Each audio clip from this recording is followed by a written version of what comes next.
So, what is happening in the wider economy and operating environment that is generating the level of collaboration and merging activities in the sector?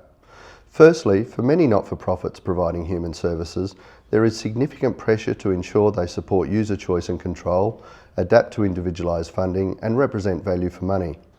At the same time, the underlying economics of supply and the impact of digital technology will require the development of fundamentally new business models. In 5 to 10 years' time, it is likely that the supply of many services will look quite different from the traditional models of today. On top of that, governments are under increasing budget pressure, so they are looking to cut costs and get more outputs and outcomes for their money. These changes are also impacting relationships between NFPs and their clients, between funders and NFPs, within the NFP sector itself, and between NFPs and donors.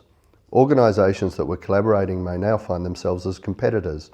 Others are seeing new opportunities to partner, and there are some that will have to close or merge. Some are finding that contracts from governments explicitly require organisations to collaborate to achieve outcomes. We're also in a time of considerable change in the expectations of service users or beneficiaries.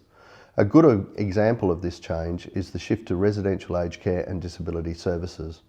The accommodation built in the 1980s is no longer considered of a good enough design. The rooms are not large enough and the bathrooms not able to accommodate lifts and other needed equipment.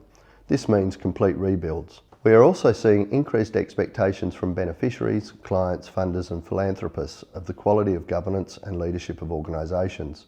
This is evident in the increasing scrutiny of management and board activities and the changes to the regulatory environment, for example, the establishment of the Australian Charities and Not-for-Profits Commission. So, as you can see, there is a lot of change that is encouraging organisations to collaborate and restructure, and not-for-profits are responding with increased interest and activity. So not-for-profit organisations are already using collaborations and mergers to help them strategically respond to the environment as it changes around them.